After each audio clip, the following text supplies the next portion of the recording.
T minus 30 seconds.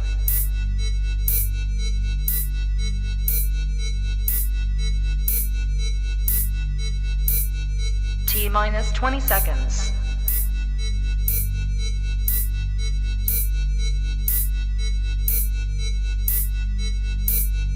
Ten, 9, 8, 7, 6, 5, 4, 3, 2, 1, 0. Good evening, good evening. I feel like nowadays we have become the aggressors. I know with me, like, I'll be quick to be like, all right, I'm ready to have sex, and I will. Pull your dick out. You get what I'm saying? Guys be like, "Oh, okay. Yeah. Have you seen all of these sexual assault allegations? What in the world? That's not what today was about. Hey, y'all. Yeah, I got a little thrown off too. Huh? I was thrown off too. I was like, I'm like, wait a minute, hold on. That wasn't what we talked about. So today it's going to be me and the Queen. I believe our lovely Ishtar and Note are going to call in. But Queen and I, we're going to talk about diversity and inclusion, because those are two that are near and dear to my heart, because those are two things that, I work for, I fight for daily. So when we talk about diversity and inclusion, diversity is having a variety, for lack of a better way to put it, a variety. Hey, Yolanda. So diversity is having a variety, and inclusion is just that. It's not just giving them a seat at the table, but allowing their voice to also be heard at said table. So when we talk about diversity and inclusion, that's what we're going at. So I do a lot of work in the community, in various communities, I should say. But when I say in my community, the area that I live in, as far as citywide, the Indianapolis and just Indiana period, we've been known for a lot of heavy Klan activity. Leave him alone, Queen. Leave the young king alone. he's included, I see. Yes, he's going to be included tonight. Inclusion, sis, inclusion. But one of the things that I fight for, it doesn't matter which platform it is, that one of the things that I'm always fighting for is diversity and inclusion. Diversity, because especially here, being in the heart of Klanland, but just, being a part of corporate America, period, it's we like to say a white man's game. But depending, and I want to say depending on your field, because, diversity is everywhere, and we're kind of taking over. There will come a point in time when we are no longer the minority. Those of us of color, POCs, period, will no longer be the minority. But as far as, America was supposed to be the great melting pot. It's supposed to be all about diversity and inclusion. That's what it was supposed to be. But that's what it was supposed to be. Well, it included it included people to a certain extent, if you look at it that way. I can only let you go so far up that ladder. And you spoke about being the minority. I want people to stop thinking that because people of color or with melanin in their skin, we're not the minority in number wise. No. And what you see today with all of these voter suppression things going on, laws trying to be changed, redistricting, and all these things, it's because our numbers, we outnumber the majority land, property, and business owners right now. Right. And they're trying to exclude us from having our voices heard on a political platform. Right. And that also will interpret business as well, because a lot of us have now started new businesses, have businesses that are flourishing.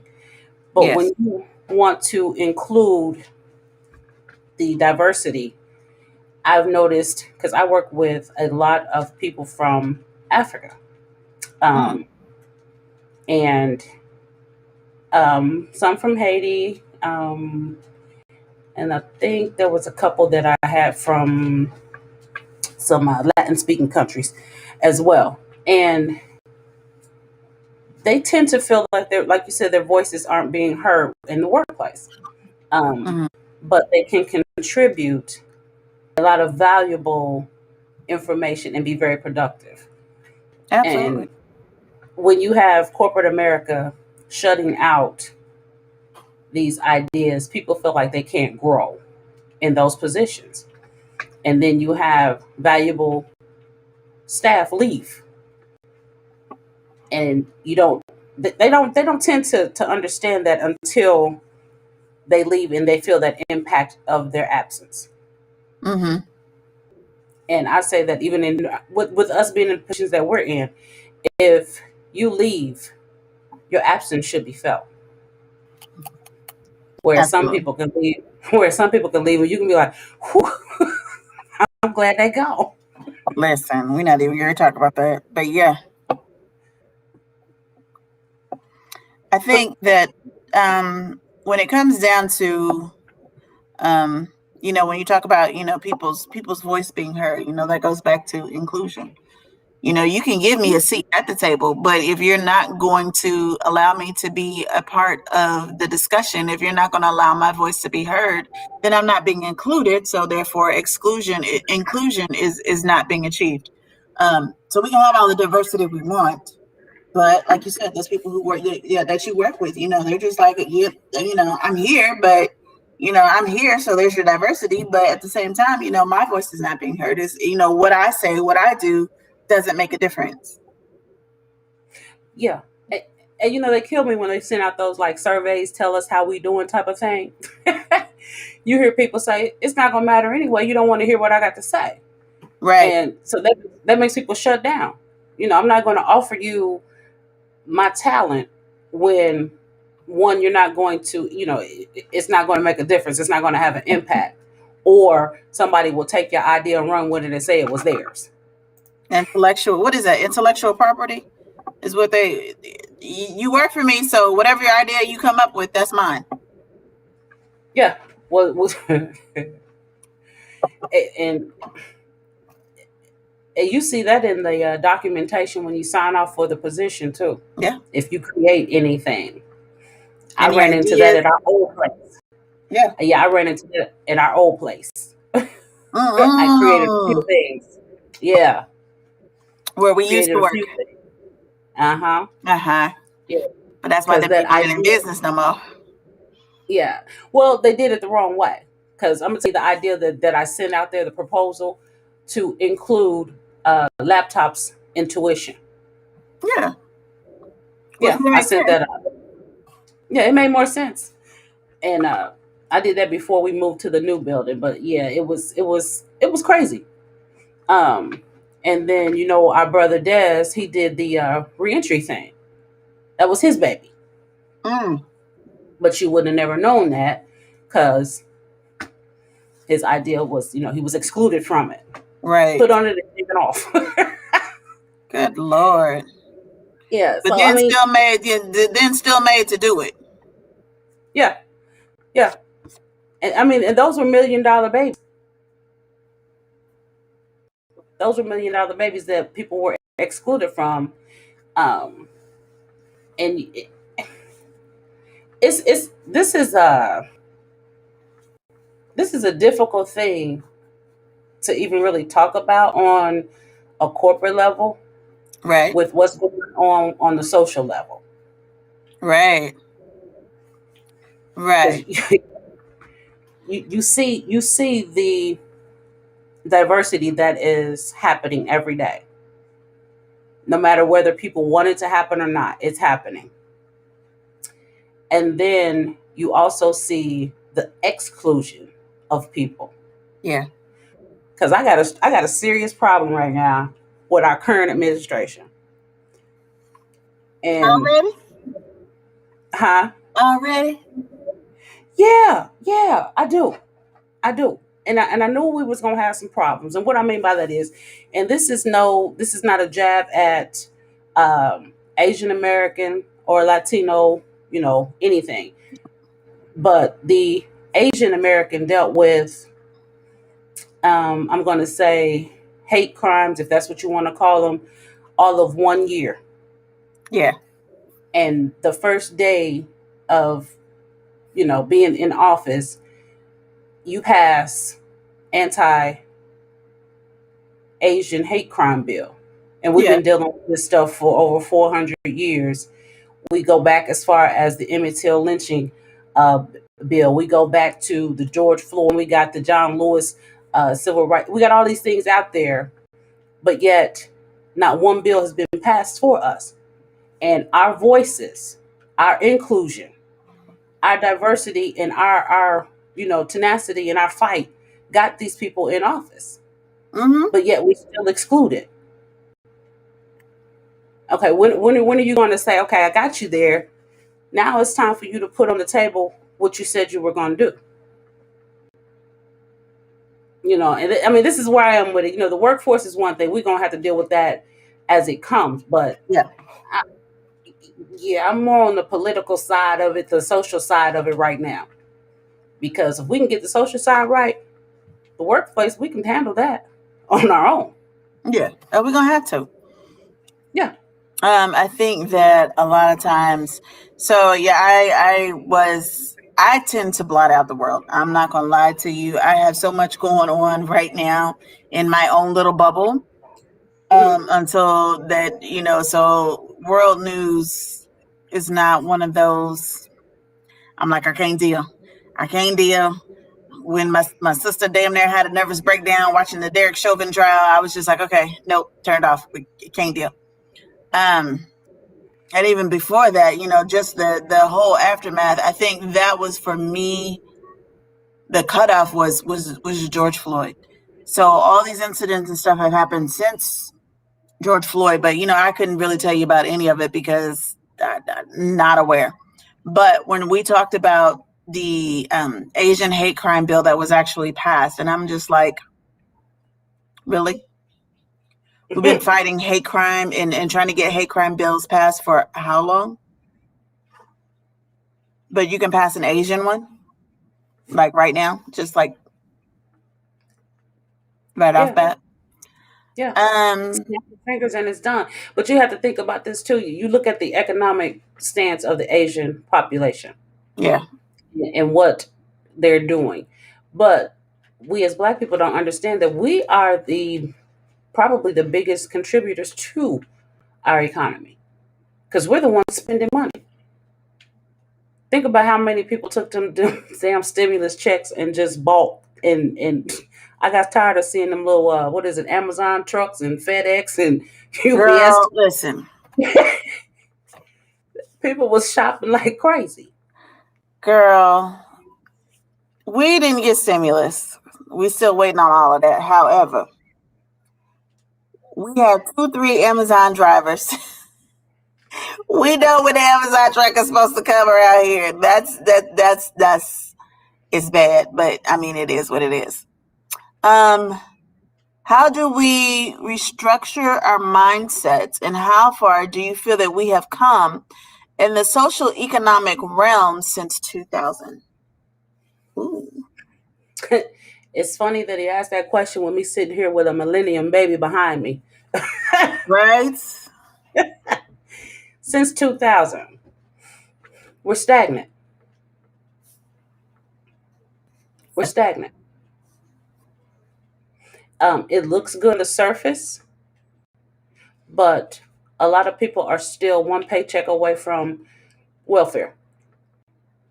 Being Most homeless. people Being destitute. homeless, welfare, yeah. And I'm saying one paycheck because most people don't know that in their savings they should have almost a year salary saved just in case something happens. And if you look at a person, I'm going to say, that mindset and just because I didn't grow up with that mindset, that wasn't a mindset that was taught to me, but having that mindset allowed me to not drown, because I was off work for 8 months during COVID.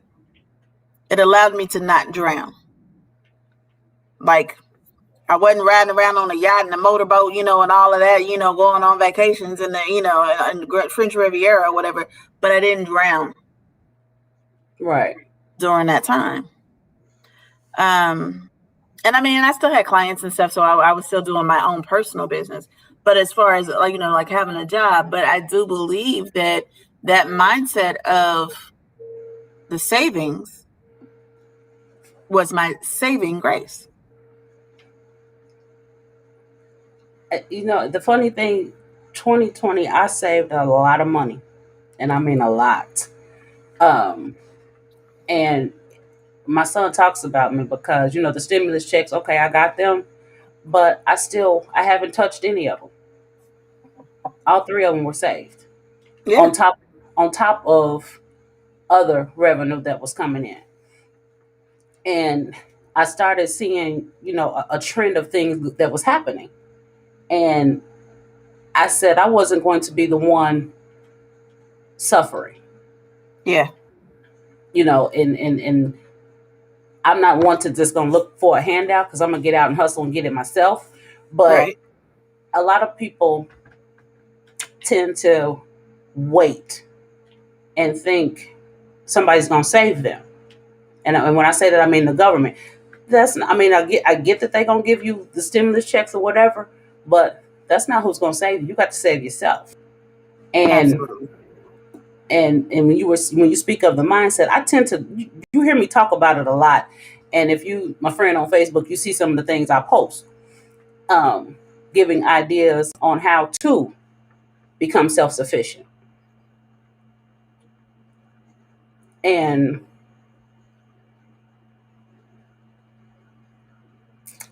it's sinking into some people, and some people it's hit and miss. Yeah, way over their heads, honey. Yeah, because they get caught up in this reality TV world that they living in. Because I'm like, you spending all this money on designer clothes when you don't have a house, you don't have, and then you hollering about your bank account is short, but I'm like, okay, your priorities are a little bit off for me. Yeah. And then we'll call and say, can I borrow $20? No, you can't. No, I'm sorry. My 20 is for something else. But yeah, it's interesting to see with us. We have a question. Has diversity and inclusion built a divide between the Black relationship? Now, when you say Black relationship, are you talking about the Black community as a whole, or are you talking man-woman relationship? To my question. Coming from our esteemed leader. Yeah, my question giver. Yeah. Because that's kind of broad. Yeah. Now I'm going to say, he's saying between a man and a woman. Okay. He says between a man and a woman. Okay, has diversity and inclusion built a divide between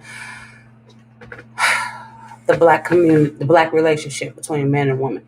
I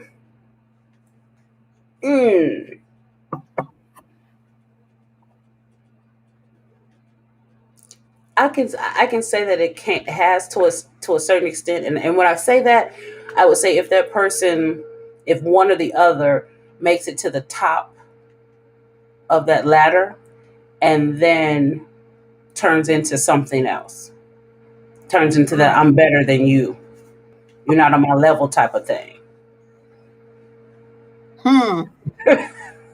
Let the church say yes. I'm going to say, I won't say that there's been so much diversity and inclusion, because other than the fact that I don't date outside my race, diversity and inclusion does not necessarily affect my relationships in that regard. I will say other Oh, than I the have a fact question for you of, too. huh? I got a question for you. Go ahead. Okay, other than the fact that we just the outside influences of the what all's going on. So I know that there are, in as far as having to deal with my partner, and and whatever my partner may be going through as far as diversity and inclusion, as far as that causing tension in the relationship. But as far as it directly, as a direct hit for me, um, and even with that, I mean, I don't know, because Okay. I don't date outside of mine. And let me rephrase it, because there's one there as far as race, there's the human race, and I mean, and that's how it should be. And when we talk about Black Lives Matter, honey, Black Lives Matter, and the folks come back, well, all lives matter. Yes, all lives matter, but Black Lives Matter. Black Lives Matter because we're the ones being hunted. Damn it. Um, and our skin is the one that's being used as a weapon. One of the things that I did, that brought home to me, like truly, truly, truly brought home to me, is there was the recent um, FedEx shooting, that was literally a stone's throw from my actual facility. And of all the people, so many of the people that were killed, a lot of them were Indian. The shooter was a white, was a young white boy. But I mean, it brought home to me that you don't have to be an African American to be a target. So yeah, I get the Asian American thing. I do, and the Asian hate, and and this, I get that. So when we talk about diversity and inclusion, it goes for everything except my sex life. But yeah, Hey, ladies. I apologize for not being on the screen today. I talked to Maseko earlier. Y'all know I'm yeah. having some personal issues going on today. But in this conversation, when we're talking about diversity and inclusion and how it affects the community as far as black women and black men, I believe it has a huge effect because we have become so diverse as a people, um, sexually, intellectually, socially, that I see it becoming a problem because it's so widespread now that it's hard to even get someone to actually be themselves and to actually find out who a person truly is initially. Like I think so many black couples go through the process of you look good, hey, how you doing? But they never get to the process of saying, hey, what makes you tick? What makes your world go around? What makes you unhappy? These are questions that we don't ask when we talk about relationships. So I believe that the diversity has made us so inclusive that it's hard for us to even understand, the opposite sex nowadays. What do Hmm. you feel about that? I don't know. I think because I'm a little different in some areas. I don't. Because I am the way that I am, like, one, sapiosexual. So, if you don't have something in that head going on, and I can't deal with you no way. But two, then it be also being demisexual, insofar as, I have to have that connection, which for me comes from you being intelligent in the first place.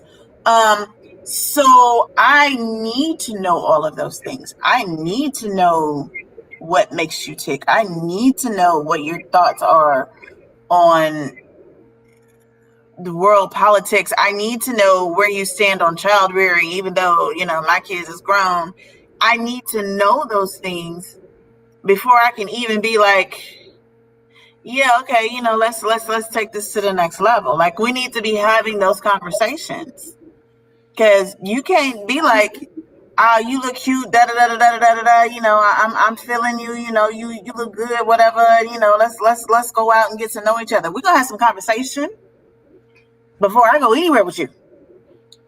I understand that, but I always talk about representatives. People have these representative people, sides of themselves where they don't actually portray who they actually are in real life. They're so busy trying to get to that stage of sexual encounters or trying to present themselves as somebody that does not have any problems or anything. That when a problem actually comes, that there's a separation of knowing who you actually date. I mean, this is my question: have you ever dated somebody and then after a certain amount of time, you said, I don't know this person. Like, I don't know this person at all. Like, the person that they presented to me, I know, but that's not the person who that person is at heart. Does that make sense to you? Absolutely. Okay, so that's my question. How does how far do you think that we are from actually being ourselves with meeting someone and even getting to the point where the true identity of who we are and the person that we are seeking that we actually find? Because if you think about what I'm saying is we got this charade of who we are. We present this charade of who we are. We get into a relationship with someone, and then something happens. A real life situation comes out, and then you sort of see who that real person is. So, in my question is, in relationships today, how rare is it, or how unrare is it, that people actually present themselves for who they are, and they actually begin to get into a relationship built off of who they are, who the other person is, and they have an understanding, as opposed to having sex, uh, going through the motions, and then coming to a conclusion later on down the line that this person is not somebody that is suited for you.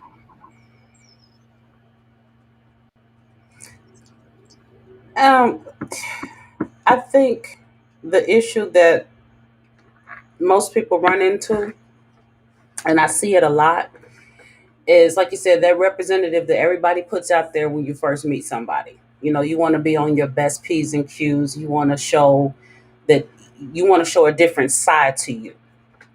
And then that side that you're showing is who that side that you've seen of that person is what they expect. And then when the layers start coming off and true reality sets in, your expectation changes. The desire that you have for what you initially encountered changes.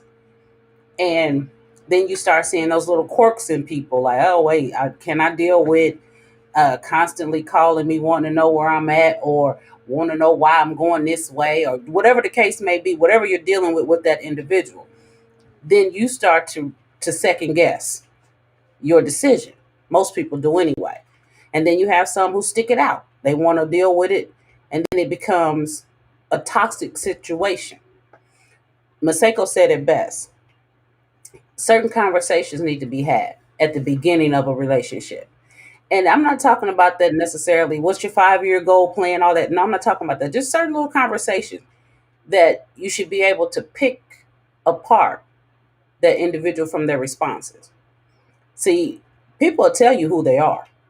It's up to us to believe them and then act on it. But most of us put our blinders on, hoping, ooh, this is who, I found that one. I think you've already found the one that they're standing right there in your face, but you overlook them because you're looking at something else that really don't exist in someone else. And that's just how I see it, but that's just me. But people gonna show you who they are. Now you're gonna get that little, like I said, that encounter with them. Hey, I'm so and so, and I'm special, blah blah blah. And they'll run down that whole resume, sound real good, and they're not gonna show you their bad side until. But to me, I'm gonna test you. I'm gonna put you to the test. I'm gonna do something, make sure. I want to see. Am I dealing with crazy? Like, I need to know up front. Because I'm going to tell you, listen, I got a few issues, especially anger issues. Give me my coffee, leave me alone. Once the coffee has hit my system, I will be socially acceptable. But until then, don't talk to me. So these are the kind of conversations that I have up front with people. I don't want you to spend the night and then, we wake up the next morning and you're like, oh, hey. And I'm like, I don't want to do that. So, up front, hey, let me go get you some coffee. Right. Conversations you have up front.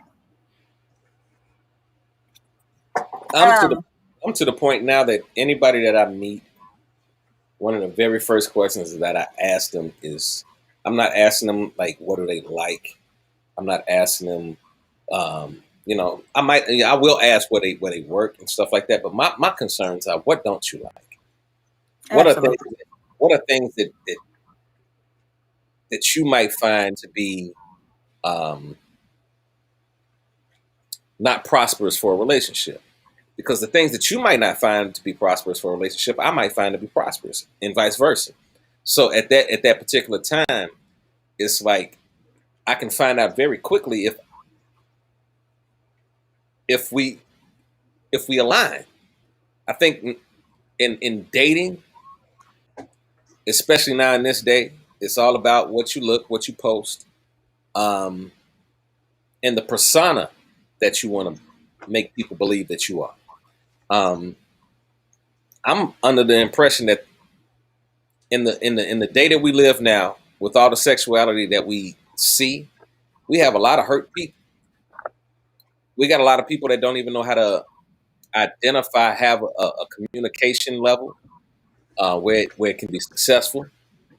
But we can have sex. We could talk about how good you look. We could talk about the things that are fun, but we avoid those conversations about things that really make us, make you, make Kim, make Queen, make Maseko. We don't talk about those things. But then we have a huge problem when that person does not live up to who we want them to be. Well, guess what? If we spend a little time trying to find out who that person was from the get-go, then maybe we wouldn't even have to go through the problems that we experience later on in life. Well, that's what I'm saying. That's an expectation. You expected one thing of the person, and they portrayed or gave you something else. And for me, I don't expect too much out of anybody. And I do that to keep myself from being hurt. But at the same time, like you said, the conversation about what you don't like and all that stuff, and you was talking about, and I noticed you alluded to looking at their social media. Let me put this public service announcement out there. Don't look at my social media and think that you're going to know me. You're not. Because for one minute you're going to think I'm bipolar, crazy, militant. You're going to think all kind of things. But a lot of those things, a lot of the things that you see are a small portion. Very, very small. It may be something that caught my eye and I just reposted it. So it's not that now if I'm out there toot my ass up and half naked, okay, then that's me. That's me. That's naked. That's me. But and I don't knock anybody who do that, because more power to all of them, men, women too. Y'all do what you do, but don't put so much stock into what they put on social media. Now you got the one people that put their whole entire life out there because they having lunch at this time. They didn't had this for breakfast. They did this at this. Yeah, them storyline timeline people. Okay, yeah, you can read who they are through that. But I'm just gonna say, in relationships, period, you got to have a conversation with these people. You got to be able to spend the time with these people. And I've noticed a lot of people have a tendency to put too much stock into sex. You fall in love with the sex. When you fall in love with the sex, your blinders go up and you don't see all them red flags and signs that say, this mother crazy as hell. You don't see that because you didn't already crossed over into another realm. Now, if you get to know that person a little bit, and some of them holler that they end up in the friend zone, but that's because if I friend zone you, that means I can't take you to that next level, which is sexually, and I'm not letting you into that spirit. I'm not letting you in that area because now that's too close. But most people tend to start off on that next level and then try to learn the person. It's too late then because now you got that connection. Don't touch me. I But I'm mean, funny like that anyway. I'm always like, don't touch me. I'm just real. Yeah. I'm not. I can be that cuddly bear kind of person, but I'm for real. Like, don't touch me. And like, I really have to know you and like know your vibe, because otherwise, nope. So yeah, Eddie Kane says, I'm a person that doesn't live above my means. I'm currently in the process of moving to the next level, as in focusing on retirement. Amen. On my terms instead of the man's. How to get some momentum into creating that nest egg or year's worth of rent. And then he was saying, so me, and I think that's when we had crossed over to the relationship arena. I know that there are some really good ones out here that really kind of give you hints and tips as far as what we need to do. But I'm gonna tell you, one of the things that I struggle with is as far as just even listening to these money managers and these money talk people, is they say, oh, you should be able to do this and this and this and this and this. And I think a lot of times we as the Black community are like, oh, that's not a reasonable expectation, for me or for what it is that I do or what it is that I have going on in my life and this and any other. And so, hello, Ish. And so because of that, they're just like, and like he says, how do I get some momentum in creating that nest egg? You're going to have to, yes, listen to various money managers, listen to, and just actually get the time to sit and talk to someone one-on-one. But I am going to tell you, when we start talking about diversity and inclusion, that, there are a lot of us who are really starting to make, who are really starting to make waves and make their own path, even in the financial advisory industry.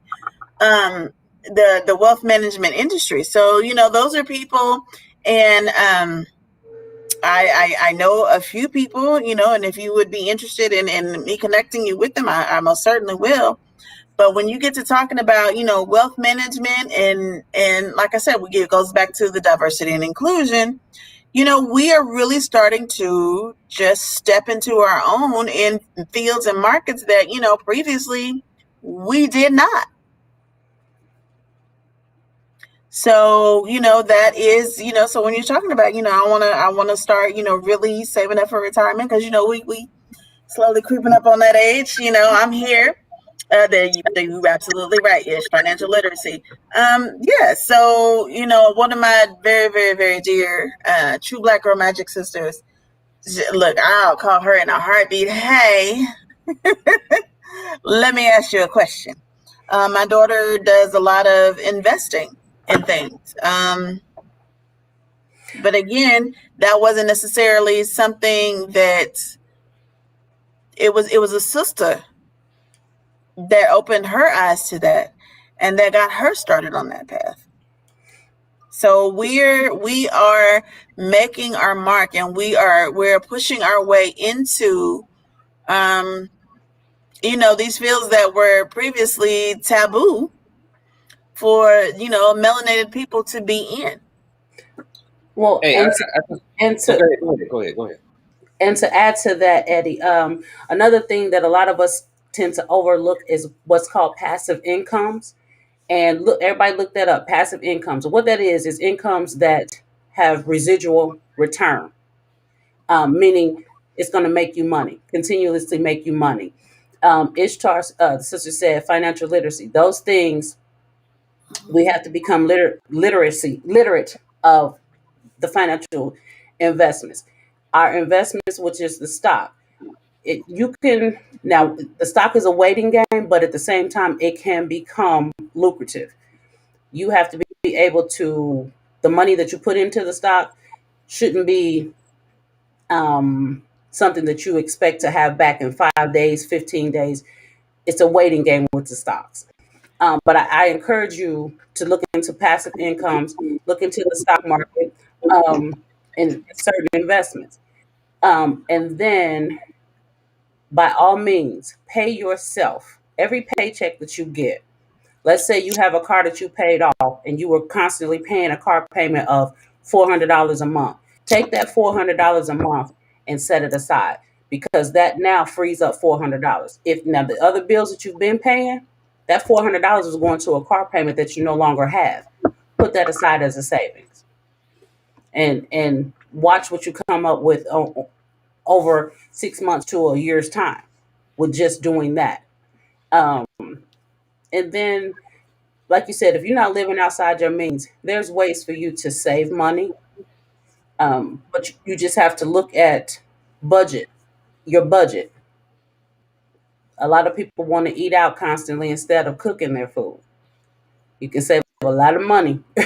Save a lot of money going to the grocery store versus the restaurant every 5 days. Yeah. So, and then it just hit 10 streams of passive income. Very important. Very important. And if there's something that you actually love to do yourself, but that's not a job to you, but it will still yield you a dividend, do it. Step out there and put it into action. Absolutely. And then Yeah, go ahead.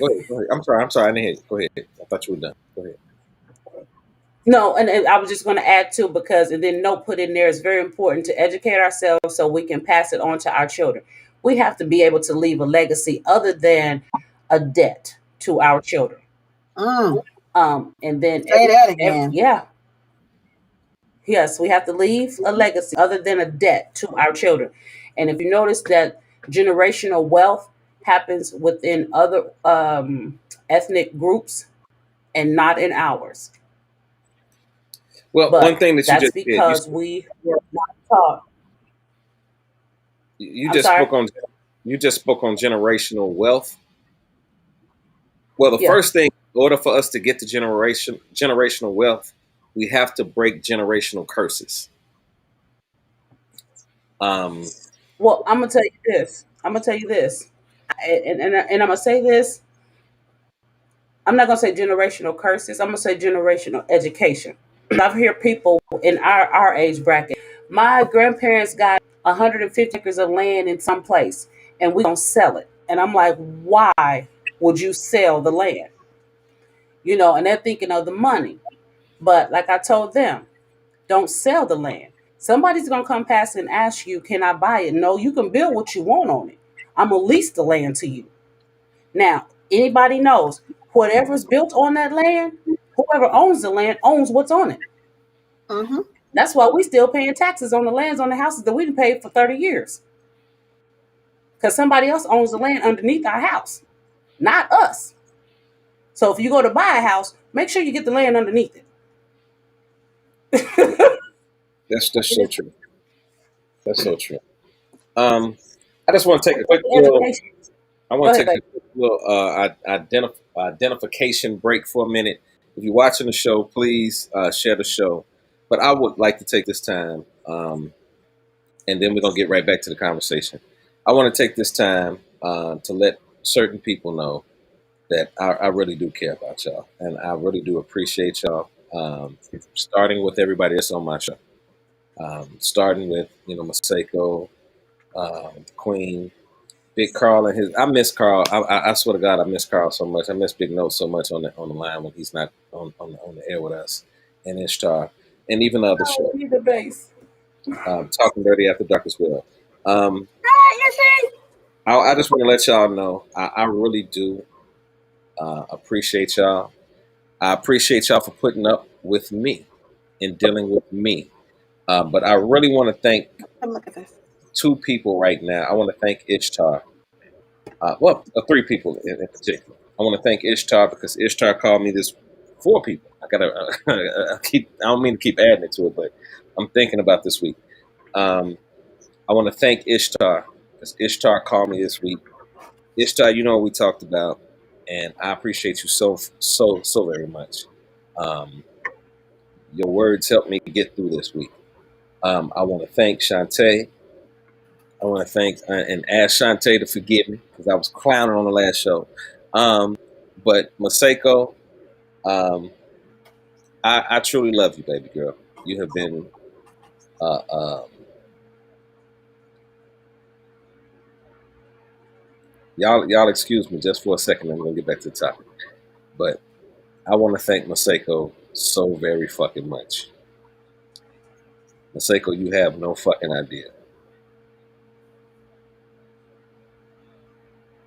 how important you are to me. And you know, sometimes you some people are important to you by what they do and the things that they can do for you. Maseko is important to me because Maseko cares about me. She will call and say what's going on, you know, um, and certain things that even just going on with me personally. Um, even today, y'all don't see me on air today because I'm like really going through some shit personally. But I love y'all so much, and I would not be here without any of you. And I want to let you know from the bottom of my heart, I love y'all. I'm about to shut the fuck up because I'm feeling some type of way right now. I love y'all. We You love gonna make you me too. cry these little lashes off. I'm gonna need you to stop that. Yeah, I'm trying to keep my makeup on. Listen, y'all don't even know I'm not the girly girl, so I'm sitting up here with these little lashes. It's a whole They thing. better not fall off. Like, okay, listen, that's why I put my glasses on because I'm like, okay, if they fall off, I want nobody to know because I got them on my glasses. So, anywho, We got you, Russ. we love you. You know this. You know this. We got you. We here. We got you always. I'm gonna need you to go take a Benadryl, but we got you always, always and forever. We here. We got you. Send one more while I'm doing my stuff. Charlotte, I appreciate you. You know, you have been there through thick and thin, and it can never mean enough to let you know, I appreciate you. Let's get back to talking some shit. Oh Lord, is that what we're doing with talking shit? I mean, because if we talk, if we want to talk shit. Like I'm just saying. That's the only way for me to get back in my mode, you know.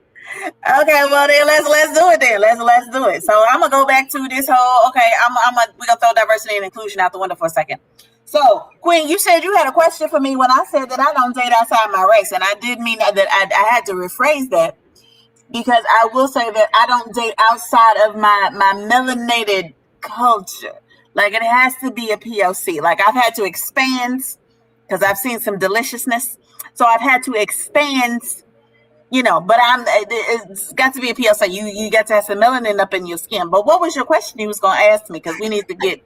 Yeah, I wanted you to clarify that outside the race. And the reason I say that is because I had people, Black Americans, were a different race, if you understand what I'm saying. Yes. And I was like, but we Black. What does that mean? It says expansion is good. Yes, it was, honey. Let me tell you. I was like, what does that mean? I'm like, okay, but when you said you didn't date outside the race, I wanted you to just kind of clarify that a little bit for me. But you did.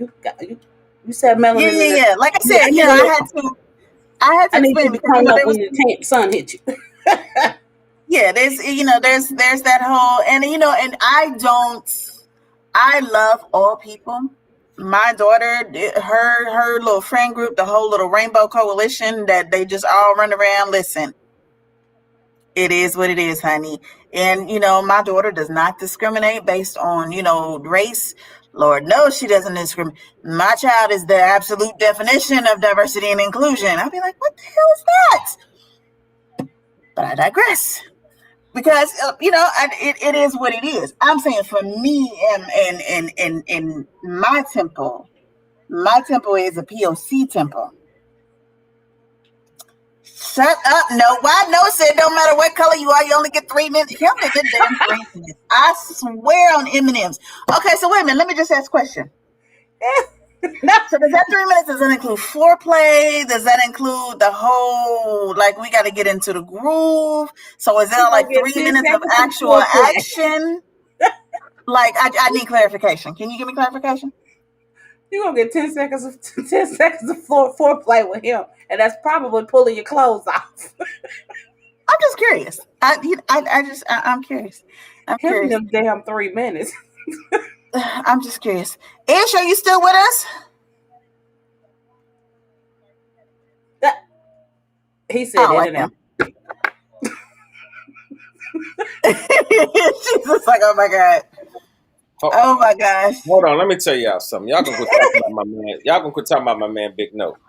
His 3 minutes are 3 minutes of full sexual pleasure.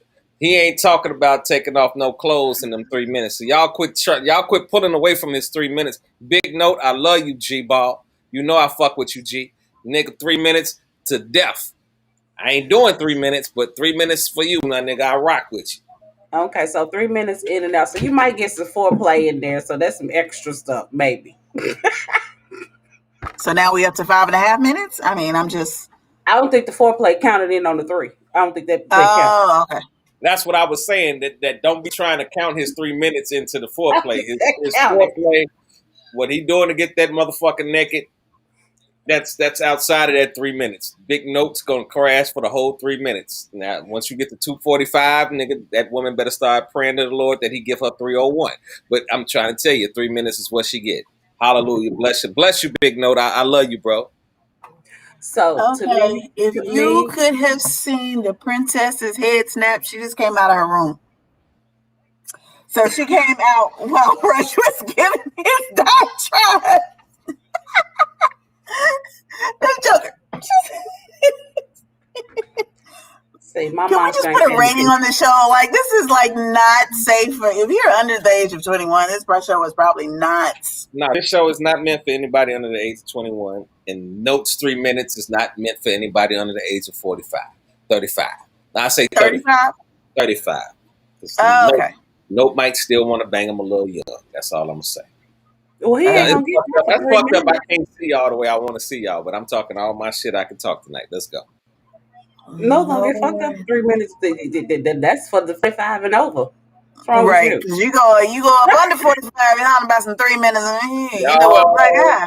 Get off my nigga Note. His 3 minutes is his 3 minutes. That nigga has been explaining us for a year what the 3 minutes is. And y'all know you right. When we first started this show, I was against that nigga in that 3 minutes. I was like, the fuck do you mean you only giving a woman 3 minutes? But now that I understand my brother's 3 minutes, nigga 3 minutes out. Because I know once he gets the 1, she gonna get 4 minutes, 5 minutes, 6 minutes, 7 minutes, Dougie Fresh on. So, it's gonna get popping. So don't do that to my nigga. Come on. Don't, at least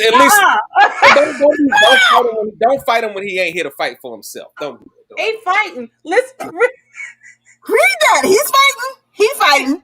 He's fighting. Look what he's saying. I feel you, Big Note.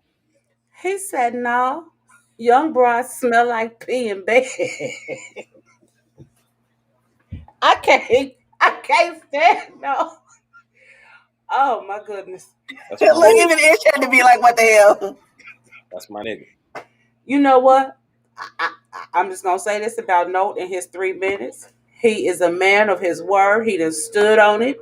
Ladies, good luck. Take it how it come. That's all I can tell you. Take it good luck. Listen, don't take your panties off if you ain't the one. That's all I got to tell you if you fucking with Note. He said it. Don't take your panties off if you fucking with Note if you are not the one. Big Note, if I'm right, can I get a hallelujah in the comments? Don't fuck with Big Note unless you want them 3 minutes. And don't be mad at Big Note after you get them 3 minutes, because after he give you them 3 fucking minutes, he's going to look at you like, nigga, you're lucky I was about to stop at 2:30. That's all I got to say. Well, everybody know the end game. His end game is marriage. If you ain't in it for that, then 3 minutes it is. Good luck. Yeah, listen. If you ain't in it for that, what that Brad did, you won't need to be in it. So I'm gonna need y'all to leave. Look, we'll get real. I'm gonna just be real with you. Me and Queen, and I'm sure Ish too. We're gonna get real with y'all when it comes to these two fools We And love note, them. note Nish, if y'all wanted to join the conversation, I did find out y'all can join the live through your phones. You just have to go through the desktop view once you click the link. That's all I got to say about that. Talk this shit. So, but yeah, okay. So we're gonna rein it back in and redirect the No, we ain't conversation putting back nothing where in. it's We ain't supposed to putting go. nothing in. Ishtar just said, pull them to the side. I'm done. So you know what? Just wear a thong. Then you just or the Don't crotchless one. wear nothing. Fish panties work all the time. Don't wear nothing. Shit. Just don't put on nothing and have on some goddamn No, Velcro don't clothes. listen. Listen, Don't it listen is to her. sundress season. I'm just saying. Don't It's listen to her. sundress Wear season. some sexy shit. Wear some sexy shit. Make it Okay, crotchety. well here. Okay, let me get you sexy. Bitch. Put on a trench coat, nothing under, and some stilettos. Knock on the door, handle your business, and be gone. 3 minutes and out. Some, Holla. somebody has done that on the show. I'm not going to say who they is, but I do believe their name I starts. did it. Hush. All right, that's what I was about to say. Bang, bang. I can't fuck with y'all. Nasty motherfuckers. What? Come on. Bring me back in, Seiko. Bring me I back got in, because I some can't. money over here. No, You diversity and inclusion. The longer I Okay, defend okay. So let's hear. I got one for you. Topic is diversity and inclusion. How much diversity and inclusion do you have in your personal life? I don't Do have you allow in your personal life? I don't have much. I'm at the point. When I was younger, I would have gotten into some shit because I didn't understand what I was getting into, or I was too busy just trying to be in something. At this age now, if you ain't floating with the boat, you got to jump off that bitch, and I'll throw your life jacket. That's all I can say. Like real shit. At this point in my life, I'm not really trying to twist what I feel is my version of what I want for me. Queenie. I've dated someone from Costa Rica. I'm pretty diverse. Um, Now I tend to lean toward my darker brothers, but I'm like Seiko, POC, people of No, color. I'm confused. I'm confused right now. When you ask that question, Seiko, you explain the gist of what you mean by that question, because that's a vague question.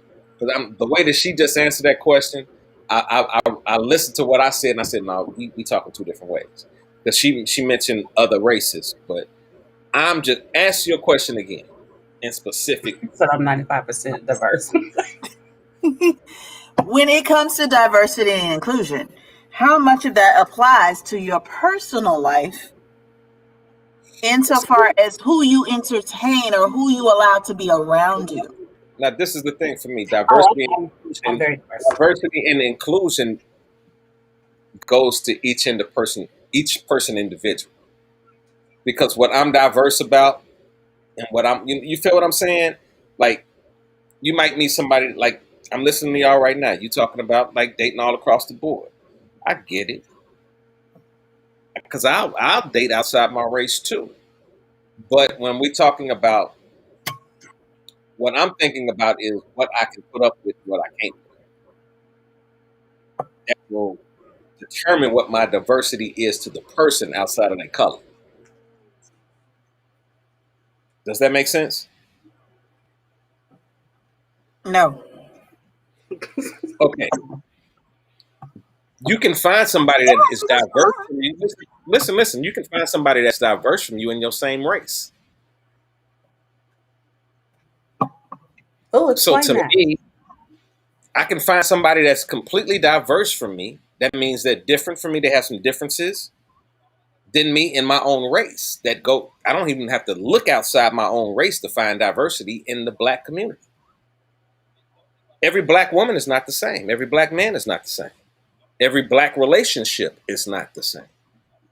Like if we talk about it, we got the polyamorous lifestyles. We got, you know what I mean? Like it's a difference in lifestyles that we can have this whole conversation about that goes outside of race.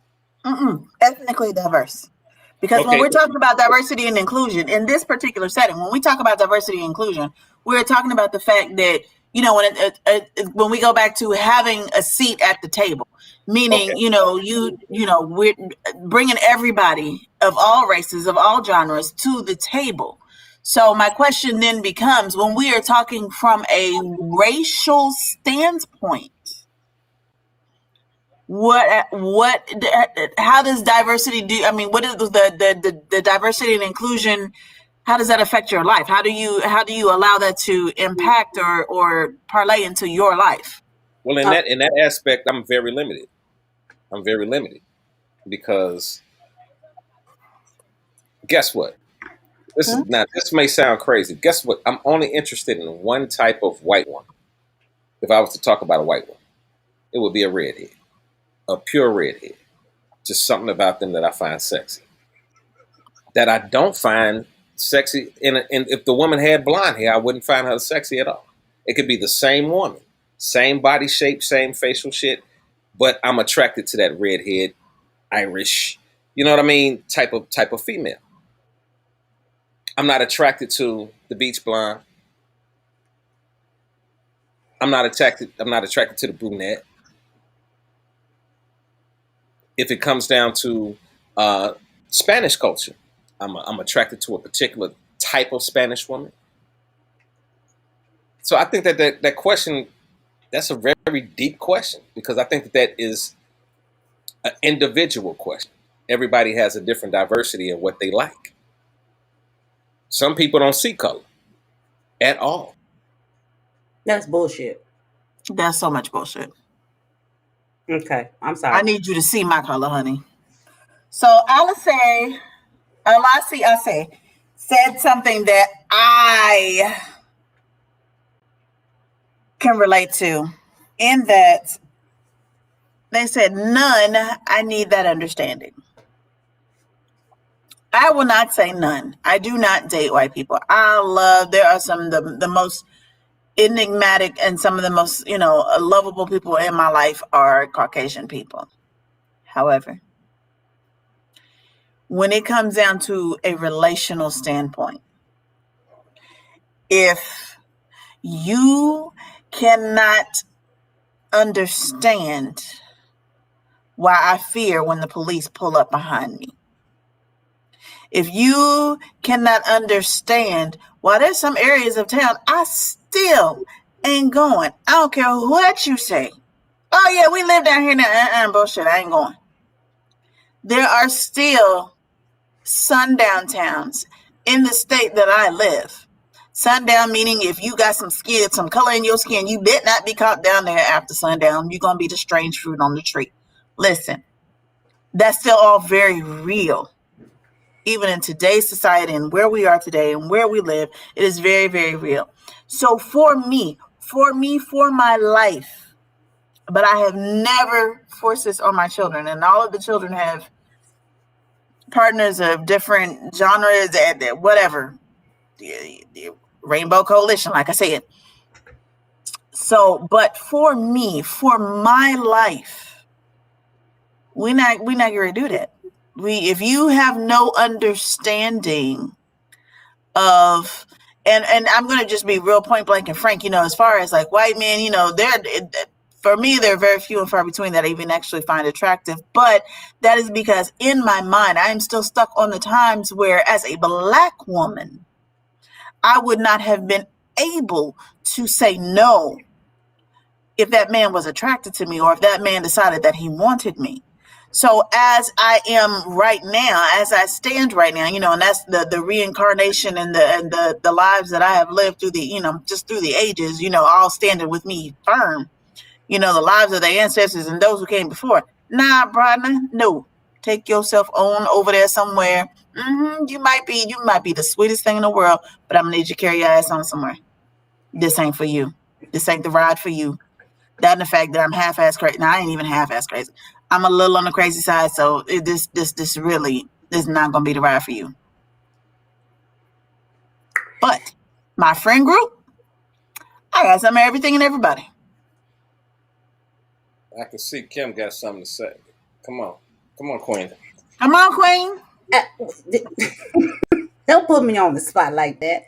No, You put yourself on the spot, Nick. look here. I'm gonna need you to stop peeping at the damn screen and calling people out.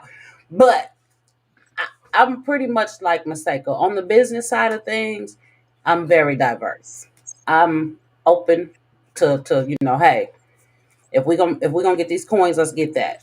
Now, when it comes to the relationship stuff, I'm a channel in with no Wakanda forever. Um, Now, if there is someone that may be in the Latino, maybe even the Asian persuasion that catches my attention, and there is something about them, I might, but that's not something that I seek. Um, Okay. I'm not going to say I'm going to close the door, but as far as me and the Caucasian person, no, I got a question for I both of don't. my ladies. I got a question for both of my Okay. ladies. I'm gonna start it off. I want you to answer it first, Queenie, and then I'm gonna go to Maseka. Let's just say, hypothetically, because I already hear what y'all saying previously, so I'm about to throw something else in. Let's just say you meet an attractive white male with money that is like, yo, I want to rock with you. I don't give a fuck about what you think about or what people think about us. I don't give a if they tell you like right from the get go, like I don't give a fuck what my mama think, my dad thinks. I'm fucking with you. I'm 100% about you. What would make that white male different from that Asian male or anybody else if they came with a pure heart? Not if they were coming with some bullshit, but if they were coming with a pure heart about where they were, what their intentions were with you and how they want to fuck with you. Would that have any difference in how you felt about that? First off, the money is not a factor for me. Let No, me get that I'm clear. just saying. That's not. No, Hold on, I'm not. No, I I'm know what you're saying saying. he's a total package. He's a total package. So I don't want to break it down to what because I gave the scenario, but I I don't want was it going to to come break it about down. I was going to break it down. Okay, come on. That's not a factor. Now, I would say I ain't trying to be funny, but it smell like bologna to me, and I ain't a bologna fan, and that's just me, and I just can't do it. It's a history that I have had and endured, um, that won't allow me to deal with that. Um, Now I will say this: now, if Matthew McConaughey, Channing Tatum, those one of them two, I might have to go ahead and break my rule. Now But stop. Now stop. what? Now I stop. got some white men Whoa, whoa, whoa, whoa, whoa. crushes. Let me ask this question. What makes those men that you just mentioned any different from the man that I just described? An attractive white listen, I'm gonna give this breakdown to you again. An attractive white male has money. Like I'm not talking about the money like black folks is poor, but he's financially secure and he's crazy about you. Now, what makes him different from Matthew McConaughey or whoever you just mentioned that you don't know shit else about besides how they act? No, it's a flavor that those two men possess to me. They've always had it. It's something about it's they got a little bit of a flavor to them that reminds me of a black man. Okay, so if you met that same white man that I just described and he had that flavor, would you fuck with him? Um, I might give them the business, but I don't think we're gonna have no long term relationship. All right, I'm gonna go to Maseko. I'm gonna leave you alone right there. Right there, because I already caught you up, but I'm gonna go to Maseko right quick. No, you ain't catch me up because I said I was gonna give I caught you up. McConaughey and It went from I'm not fucking with no white niggas to nothing, and then it went to well, if this Matthew McConaughey, then I said, well, what if you met a nigga that looked like Matthew McConaughey and he had money? Then it went to I'd fuck him, but I don't know if I'd be in a relationship. But come on. I said Mike. Come on, Seiko. You said what you said. Now McConaughey and Say Tatum, what I'm you gonna said. get them It's beat. on live. If I'm sitting, I don't give a damn what is this is my on. question to everybody that's watching the show right now. If it sounded different to you, say it sounded different. But if it sounded like what I just said, say it sounds pretty clear. Just type it right now. Come on, let's go, Seiko. Now, I ain't going. Right, I've Ish. had my experiences, and yeah, Matthew McConaughey, he does have flavor. Matthew McConaughey, I give you that. He's got swagger and he got flavor. That'd be like, oh, okay, you got a little bit of something up in you. But yeah, I still ain't going. But again, we talk about, past lives and reincarnations and all of that. And when I tell you, it's like I feel the trauma when a white man is trying to really get close to me and he's just like, oh, you so pretty, you so this, and I've had a white man to actually just like take his finger and just run his finger down my face. And I had to damn near break his finger. But I mean, he was just like, oh, you so pretty. And I'm like, I had to, don't touch me. One, I did not give you my consent to touch me. Now, I know there was a point in time where I did not have to give you my consent. But since you feel like you can just do whatever you wanted to do and you don't need my consent, yeah, damn sure ain't getting nothing now. For me, again, I don't even look at when it comes down to it at white men. Just period point blank. Not to beat around the bush and not to be funny about it. I don't even look at white men the same. So I don't look at white men. So, there are some women who would just be like, oh, he's so fine. Oh, he's so this. He's so that. And I'll just be like, okay.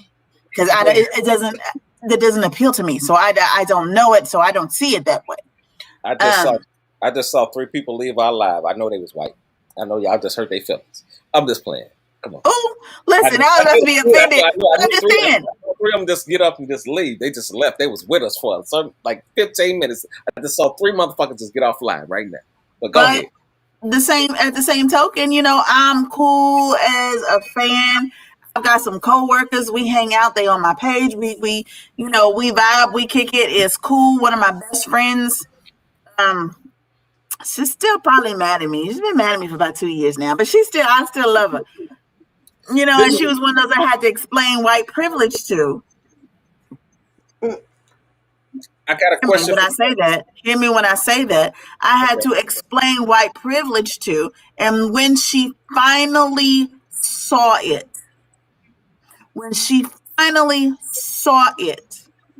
her whole mindset, her whole way of being, her whole just thought process had to do a 180 on a lot of things. And she actually apologized to me, and like I said, she's still to this. She's still cool as a whole fan with me, but I can't do it. But it's for me because it's like I feel past tragedies from situations. It's like I'm having flashbacks of some shit I ain't never been through, but I have flashbacks and I'd be like, oh yeah, no, we can't, no, this ain't for you. All right, I got a question for Queenie again. Now, Queenie, what were the races that you said you would date? I said I have dated. No. Costa Rica. No, now what you have dated? What would you date? Oh, you said. Yeah. What would you date now? At this particular point, I said I may date an Asian or Latino. Okay. Now this is my question. And if an Italian, you can throw that in there. Well, okay. If that's a race. Okay, that's a white Negro, especially if they're from Sicily. This is my question as far as Hispanics go. Okay. You are attracted to Hispanics, and you said that you would go with a Hispanic, but I know a lot of Hispanics that do not fuck with black people. They refer to us as niggas, mighty Kongs. They refer to everything under the book. And outside people that do fuck with us, the people that they fuck with do not fuck with us. So how does that compute in what the fuck you told me about not fucking Matthew? or fucking Matthew McConaughey, or not fucking any other white man. But how does that come into how we're talking about race relationships and diversity when the majority of that race does not fuck with the race that you are?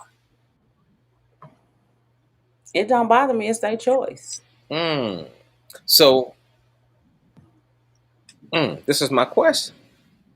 Is it wrong if a black man, and I'm not saying, I told you I only like redheads, so I don't know too many redheads. So if a black man came across a white woman and he found her attractive, or a black woman came across a white male and she found him attractive, what would be the difference in how that person would see that person, that white person, as opposed to how you see the Mexican or the Hispanic that does not like your race?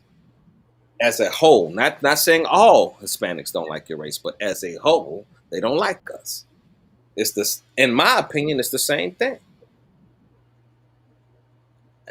Okay, what's the question?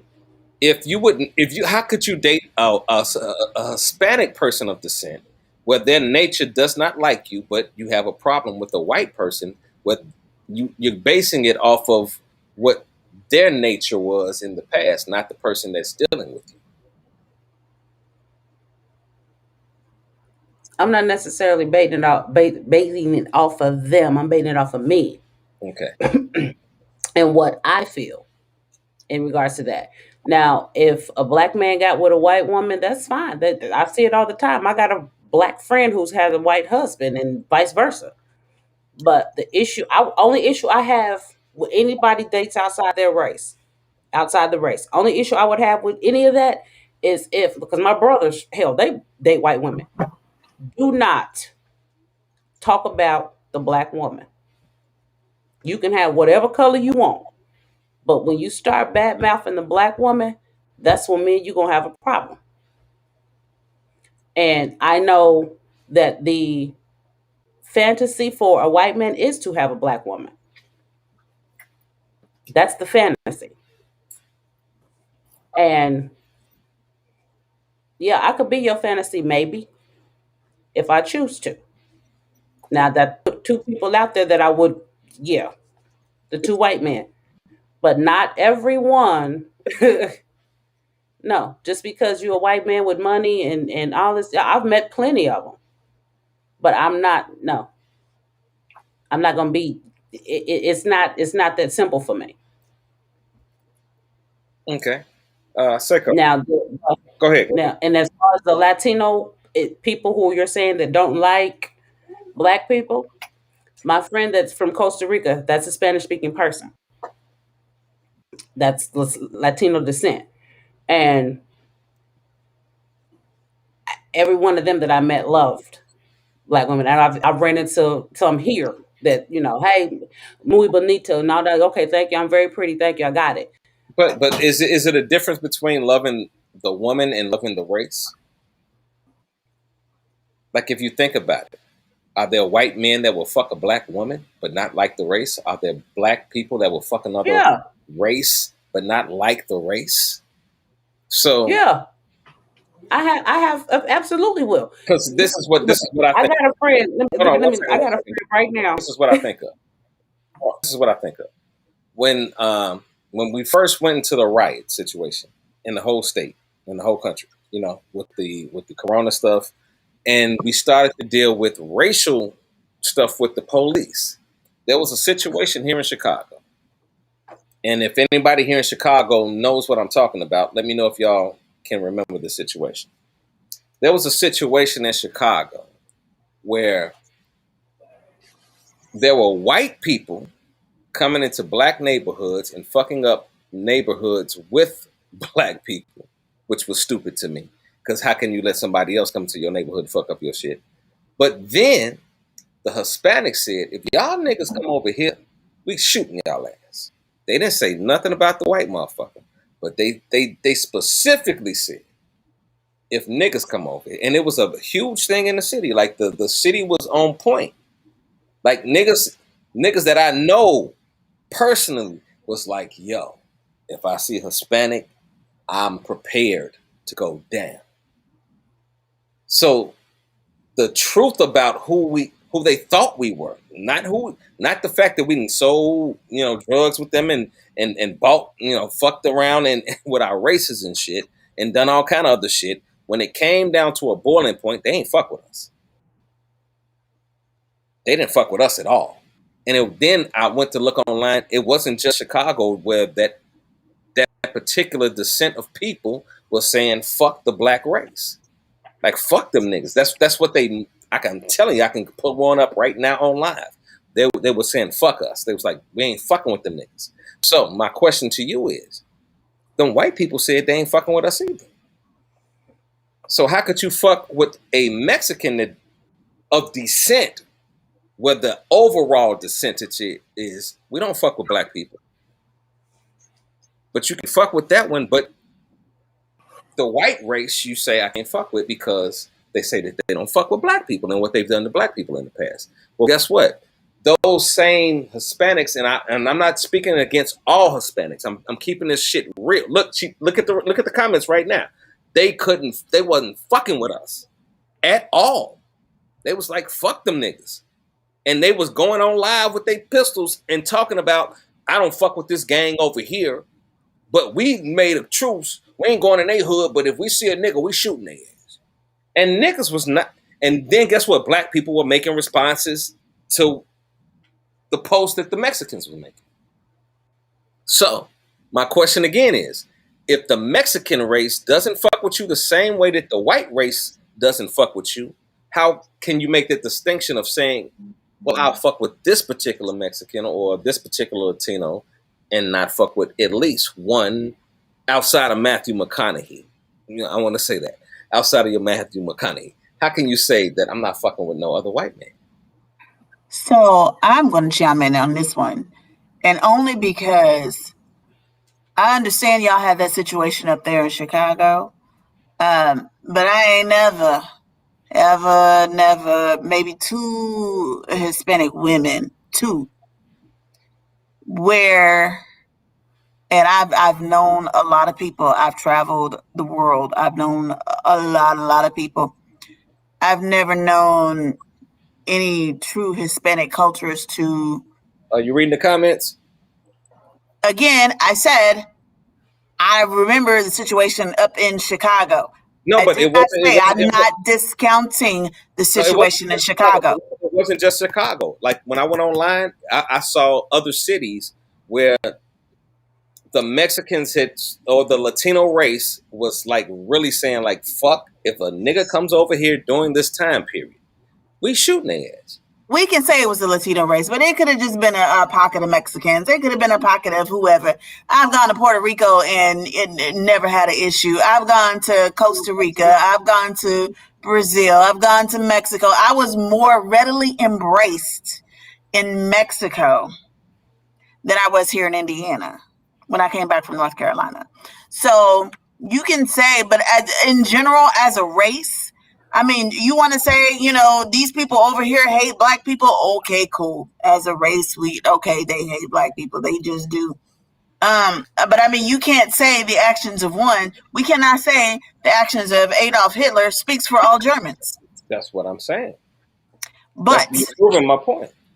Absolutely. Like I said, I'm absolutely for that. However, there are a lot of hidden Adolf Hitlers, and there are a lot of hidden. What's his name? David Perry, the grandmaster of the Idiots. Yeah, no, there's a whole lot of hidden. David Duke, that was his name. A whole lot of hidden stuff. So yeah, no, I'm just like, you know what? Because I know that tends to be hidden in your nature. And if I went home with you, you might be cool with me, but your daddy might be trying to go out back and sharpen his axe, or your grandfather is sitting back talking in the rocking chair because he's halfway senile, talking about, when they had the niggas as the little, oh yeah, I used to love me, that little nigga girl. No, because that's not far enough removed from me. However, as a person of color, when you start talking about the Hispanics, when you start talking about the Asians, and the Asians, I love them, but depending on how Asian you are, the white folks they treat you a little differently. So even with that, I'm going They to do. say, They I'm do. going to say that as people of color, people of melanated skin, we are discriminated against. Period. Point blank. So people of a melanated skin, people who are melanated, I'm going to say, you know what? That's not off limits to me, because I'm going to tell you my motto just about my entire life. And I've had a couple of experiences and been like, y'all know this ain't for me. But my entire life has been any flavor but vanilla. And that applies to all areas of life, whether we're talking lifestyle or whether we're talking relationships, any flavor but vanilla. Period. Let me say this, and I get that you have the pockets of Latinos in certain areas saying that we don't want the black people over here, this, that, and the other. Let me tell you, the whole thing in a nutshell, if you look at it, is divide and conquer. Because if the black people would band together, period, point blank, none of them can withstand the onslaught. We're unstoppable. And I'm just going to put black, period, across the board. Now, the Asians are going to band more so with the white population. We already know this. The Latinos, they're trying to find their way, trying to figure out where they belong at. They can't come to the black because they've been having these gang wars for years. For whatever reason and why, I don't understand it. But as you can see, the Caucasian population aren't accepting them either. Hell, they got them in cages. But can I say, okay.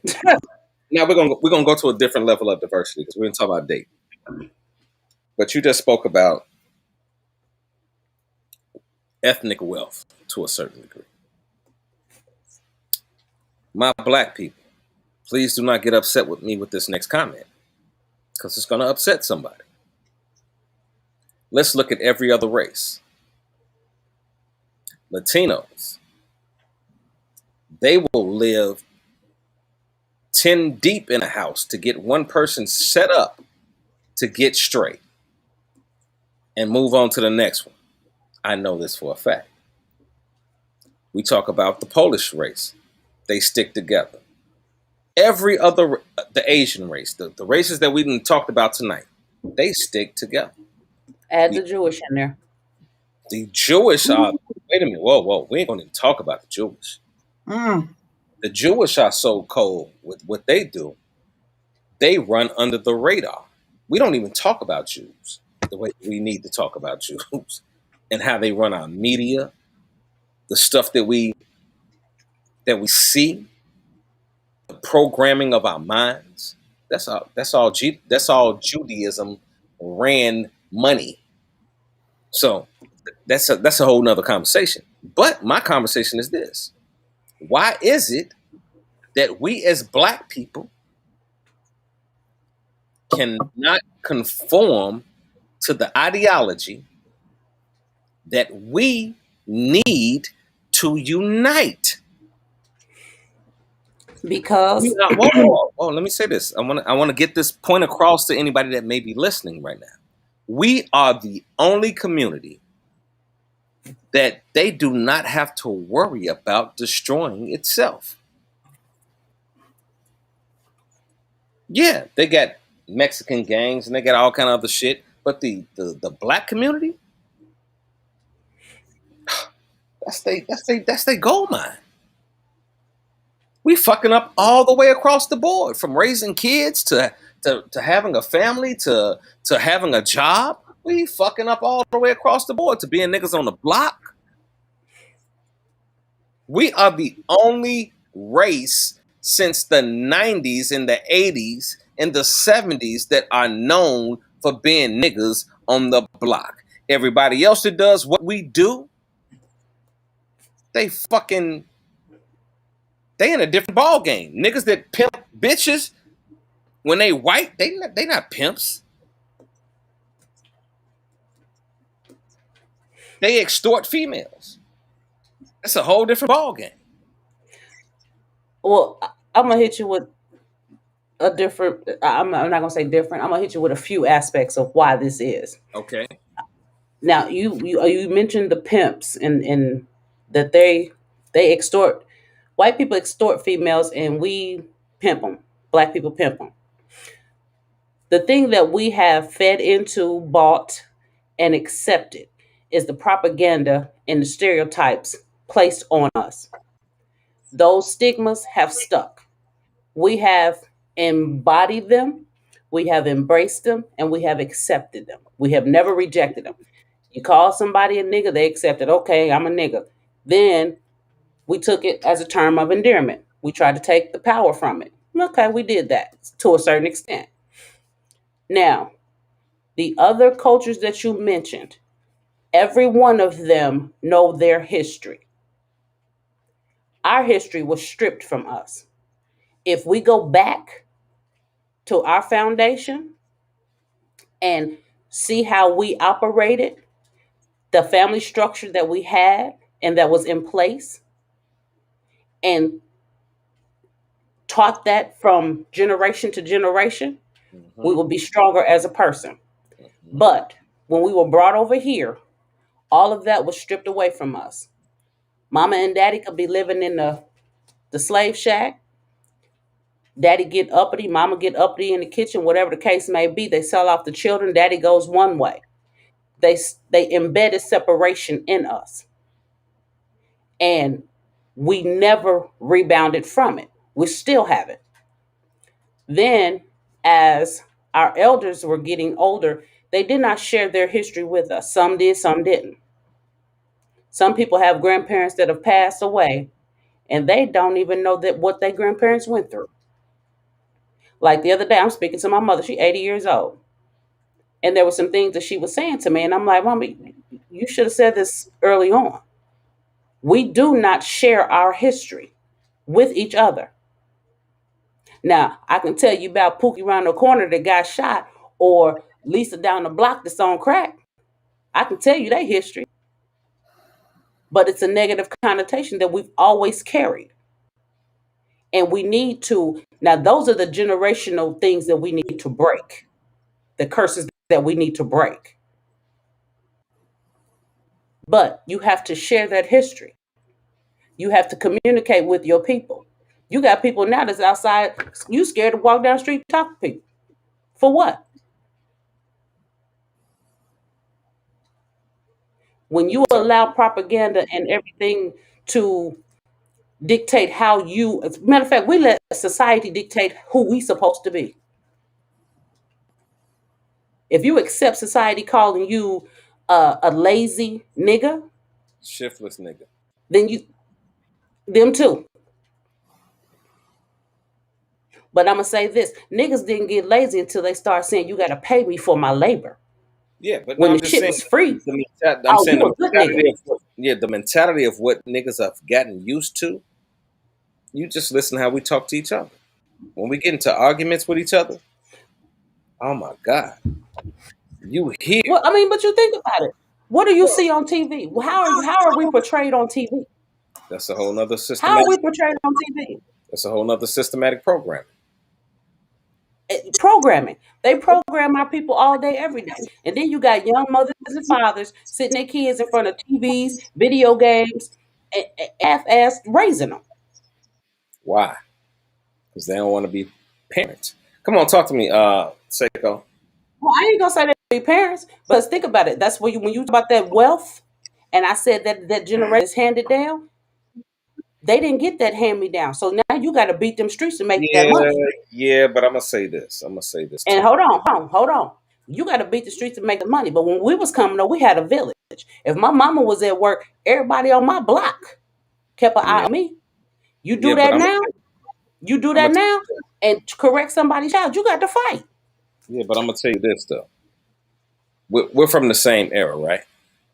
I might be a little older than you. We're in the same bracket. We're in the same bracket. We saw a difference Barely. in how come on, quit playing. We saw a I'm difference. serious. Listen to me though. We saw a difference in how things were being played out. the conversation that you just had about the parents being involved, we started dealing with crack parents in the 80s. And in the 90s, that's when we really sort of saw the effect of crack babies in the 90s. So where we at right now, we got a bunch of kids that grew up out here with dope fiend ass parents. That was some shit that we never saw before. That's some shit that we never confront. That's some shit that we never sit down and say, yo, baby, I know you fucked up. No, what we do is with that generation to say you fucked up. You're a hustler. No, most of these motherfuckers grew up because they didn't have what, like I'm saying right now, and I'm not being disrespectful to my race, but the Latinos, the Mexicans, the Chinese, the whites, the Italians. We are the only people that programmed ourselves. Listen to what I'm saying, because when we talk about the slave thing, I understand that 100%. But if we look at who put them niggas on them, who sold those motherfuckers over to us, to the white man. Now, if they knew what the fuck they was gonna do with us after they sold them, but who sold us? It was our own people. We are the only people that has been deceived for generations. This didn't start right now with the crack and shit. We have been deceived for generations to hate our own selves. And when I say hate our own selves, that means I look at another motherfucker and I see myself in another motherfucker and I hate him. It's self-hate. We are so built on self-hate. No other generation does that. No other ethnic group does that. But in the United States, because I'm not talking outside of the United States. Right now, this conversation is in the United States. In the United States, we have been trained to really shit on ourselves. We will not be great. Whether we listen to our music, whether we're talking about our prosperity as artists or prosperity in the business realm, they always gonna shit on us until we decide, they ain't shitting on us no more. Then we can, guess what? It's coming to well, let me finish this. I'm gonna let you go, and then I want to let Maseko come in. After I feel we get to that point, then we'll be able to look at other motherfuckers and have a different outlook on how we look at motherfuckers. Because guess what? If this at the end of the day, I believe this. If a motherfucker has a pure heart, they got a pure heart.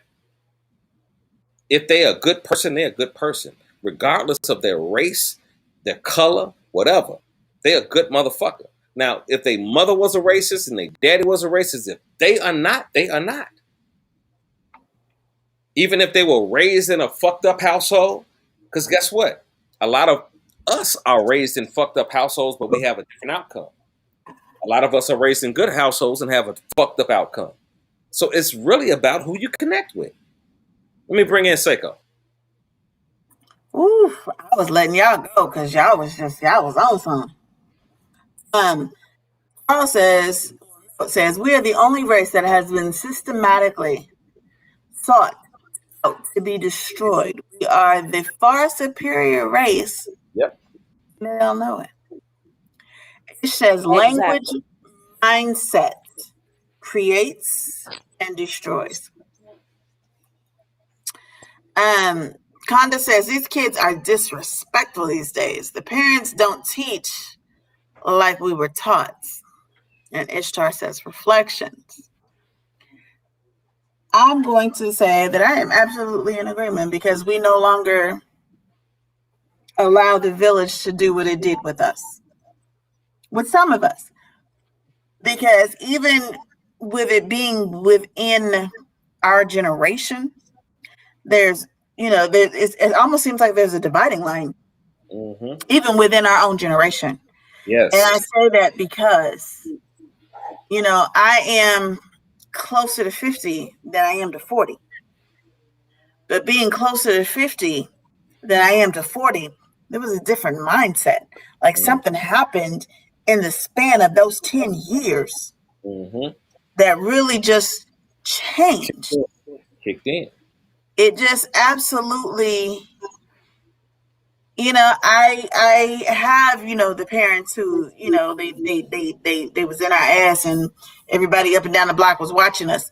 But then I have people who are in my same generation, but Mm-hmm. not necessarily in my same little age gap, that, they was out there running the streets, running wild and doing whatever hell else. And like you said, their mamas and their daddies was out here getting high and doing whatever else. And, so then they didn't have the village looking after them and raising them. So it goes both ways. But I also say that because we, those that came a little, just we came from different lives. We came from different walks of life. And because everybody's walk of life was not the same, then there were those who, they didn't have the structure that we had. They didn't have the upbringing that we had. And so as a result of that, they are not pushing that on and passing that on to the next generation. I grew up in a village. My sister and I have a show, and I was calling, talking about that today, and I was able to call up people from my village and be like, hey, I need somebody to talk about A, B, C, X, Y, Z. They were like, okay, we got you. You need to call so and so and so and so and so and so. We got it handled. So that was that village mentality. That was my mother calling me and saying, hey, Miss so and so down the street, she's having some issues. She got her a computer. I don't know why, but she got her a computer. She's having some issues with it because she can't get it set up the way she needs to. I'm going to need you to go down there and help with that. That's that village. Because I ain't going to just anybody's house. Be like, Mama, I love you. I ain't going. Calling and setting these, some of the older ones up for Social Security. Whether it's Social Security, whether it's showing them how to use, their computers to do different things. I grew up in that village. And so those people who were a part of that village, even to this day, they can call on me just like I can call on them. A lot of people, even again, within our generation, but not necessarily within our age bracket, or even, like I said, that whole 10-year period, something really wonky happened. But they don't have that. They don't have that. And so as a result, the next generation is missing it.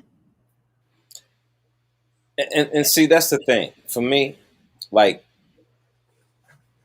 I've been blessed. And when I say this is crazy. I've been blessed to live on both sides of the track. I've been blessed to be in the hood, but I've been blessed to have a couple white friends that they ain't like all the other white motherfuckers I know. Like, they really care about a nigga. You know what I'm saying? Like, they fuck with a nigga. And if somebody was to come at me on some racial bullshit, they're not going to change up who they are. They're not going to become no super thug nigga. But they're going to be like, yo, who you talking to? Man, I'm with him. So I can't look at him. And guess what? Some of these friends that I know, they got some of them parents that y'all talk about. That just like, they don't fuck with us at all. But they do. And I mean, like, they really fuck with us. They don't give a fuck about, how can I break this down? This might sound fucked up. They don't give a fuck about what the fuck we've been through. Even though they understand what we've been through. They just more concerned about being a friend. So if you can find somebody that can be a true friend that may not be of your natural color. Because guess what? I've had times in my life that people of my natural color didn't help me out of my shit. Absolutely. It was somebody that was of a completely different color, completely different way of life that said, yo, I see you going through that. I got you here, do this now. Hey, here's a job I got, that I heard about. Yo, it's Nick Rose that I deal with every day that ain't concerned about how I'm living. At all. But you concerned about how I'm living. You ain't concerned about what I can smoke with you, drink with you, how I kick it with you. You concerned about me as a person. So how can I fuck around if I meet somebody that's a redhead that looked like she was on True fucking Blood, and she just cares about Russell? Fuck Rush Danger, fuck the Lion King. Man. Like on some real shit, if I'm looking at myself, like how you mentioned this shit earlier, Seiko, we come from an era where we all learn stuff from each other, but we come from one particular realm. So if we all come from one particular realm, if I meet somebody that loves me in that particular realm, they don't give a fuck about what I look like. And they don't give a fuck about what the world looks like. They don't give a fuck about what their family thinks about what I look like. Am I wrong for shutting them out and not giving them the chance that I give somebody that looks like me that ain't shit? Chance after chance after chance after chance after chance that won't treat me right. Come on, Seiko. Talk to me. I'm going to say, it comes down to personal preference. You need to do whatever is best for you. And if it happens to be someone outside this race that is going to be with you 10 toes down, the whole nine, I'm all for it.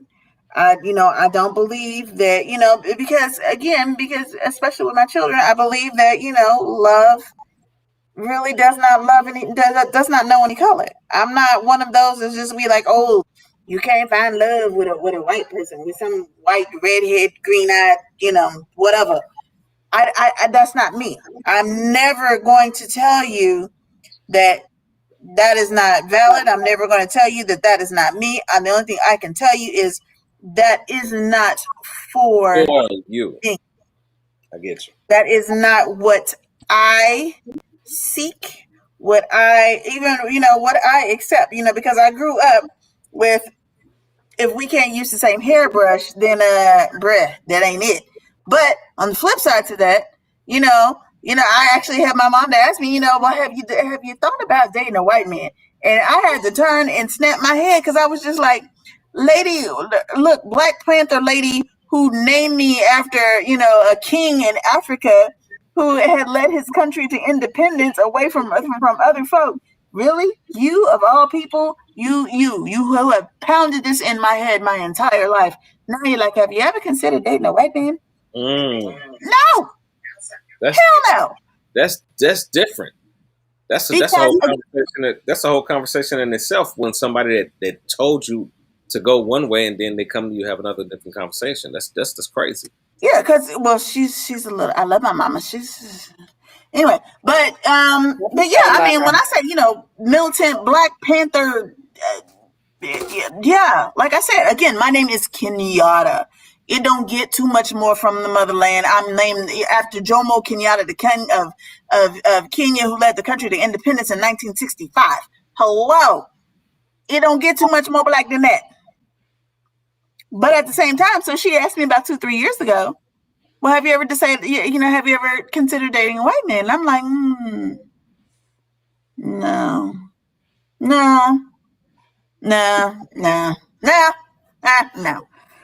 But I'm going to tell you this, and I'm going to say, as far as I am one of those people, you will see it on my page so many times over, love is love, and love is my religion. So whatever it is that, whoever it is that you love, I have no issue with whomever loves whomever. If that's what you do, if that's what you feel, if that's where you have found love and the person that said, that this is the person that loves you, at the end of the day, if you are loved and that is the person you love, I'm all for it. Like there was this whole song that I had been listening to the other day, and and I posted it on my page because to me it was just like, that's love. I don't care what kind of color it comes in. I don't care, who, when, where, why, that's because that's not what it is, and it was just like, talking about, love being 10 toes, it's what we've got is rock solid, 10 toes down. You can't move was rooted in the ground. Now, for me, my Haitian Creole self, my roots that are in the ground, honey, they're people of color. For me. For me.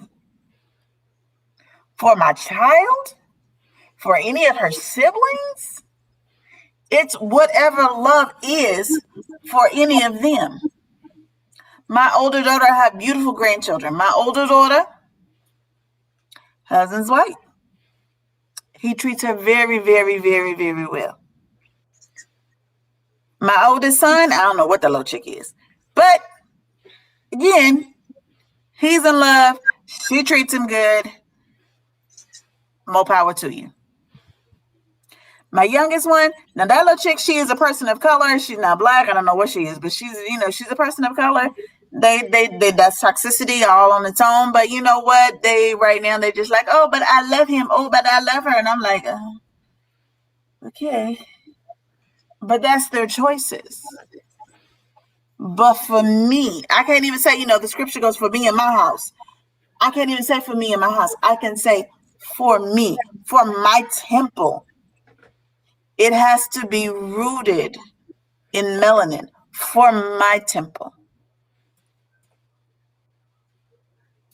Miss Kim. I was going to read comments. All right, okay. Yes, thank you. Ishtar says experiences shape our perceptions. Absolutely.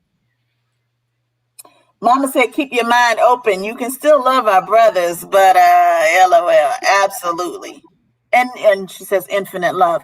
And that is, like you said. So, I'm not going to take y'all in my room right now because we're packing up the house, so it looks crazy. But there's a big, huge sign on my wall, and it says, absolutely, love infinity. Love infinity. That's what I believe, not just in polyamory, but just in, love infinity. Who you love and who loves you, it is what it is. I can only speak for self. I will say this. I want to give a shout out to Conda and all my people from Chicago that was sitting there talking about this riot that they knew I was talking about. Yeah. The thing about Pilsen, I couldn't get back to it. Time it doesn't let you scroll. We had them. Hold on, let me see if I can go back because they was with it. I'm talking about when I was talking about the Chicago thing. The line lit up. I don't know if I can put it up on the screen right now. But that's what I'm saying. I'm not able to pull it up on the screen. We had so many comments. Like my girl Conda. I saying something about you couldn't drive through Pilsen or drive through Pilsen. And people get snatched out of cars and ass whooped, and I saw that. This is what's so crazy because y'all was talking about it like it was just Chicago, but it's not just Chicago. We have cities throughout America that are racially diverse. Chicago's just known for being racially diverse. You feel what I'm saying? You got the Polish side of town, you got the Chinese side of town, you got you name it, you got it out here. The Russians, everybody got a little side of town, and they got their own little community. When shit kicks off out here, man, this is one city that they do not want to have a racial war. If you think about how they promote Chicago real nice. The people of Chicago, but the people in Chicago are segregated so bad that it's really, really, it's sad. Let me hear from Miss Queen, as we get ready to wrap up the show. Like I said earlier, the bottom line for me is divide and conquer. But if a person finds love with whomever, to me, it's their choice. And yes, they're going to have a hard time if it's outside of their race, because it's going to be somebody in the background that got something to say. But in the end, that relationship is between those two individuals and not everybody on the outside looking in. If those two have found happiness together or making each other happy, however you want to say it, in love, more power to them. But for me, I prefer the brothers. I prefer the brothers. Yes, they get on my nerves and all that, but I prefer. Um, and I'm gonna go back to something Note had said, saying that everybody knows that the black race is superior. It's it's in our DNA. A black man is such a threat because one drop of his blood can change an entire race of people. Mm-hmm. They know this. It has been happening from the time they've been mixing with us. And that's something that they are afraid of. The landscape is changing. Color is here. That's what they want to call it. Melanin is here. It's not going anywhere. And we as a people need to unite, stand together, band together, fight together all the way through this. Um, our voices aren't being heard the way it should be, but yet we're out there. That's the change that you see coming. But again, like I said, whoever you decide to love, and black people are the most loving people ever. No matter how much we cuss and fuss each other out, pick up that phone and call one of us. We on our way. Absolutely. We're gonna cuss you out on the way there. We're gonna cuss you out when we get there. We're gonna cuss you out where we're taking you or to or picking you up from. But we coming. So like whoever you decide to love, just make sure that they treating you right and giving you everything that you ask for in that relationship and you giving them what they need. And I came from a time like Maseko. If they can't use your comb, don't bring them home. I came from that. And my father and mother both come from Mississippi. So I knew the stories. I've dealt with some myself coming up through school, and I've dealt with, racist people myself. And for a long time I had trust issues. And Rush, you're absolutely right. I've had people who were Caucasian who came through for me. And when I say came through, I mean came through. $45 Mm-hmm. an hour. $45 an hour came through type of stuff. And it was out of the blue. And they still do it right to this day. I can get a phone call right now. Hey, jump on this. I got it. And people who I grew up with in the sand and in the dirt, instead of throwing me a branch or rope to pull myself up, be the same ones talking about me, instead of helping me. So I get what you're saying on that. So I'm not a racist person or whatever, but I know they out there. I don't like dealing with them, and I try not to.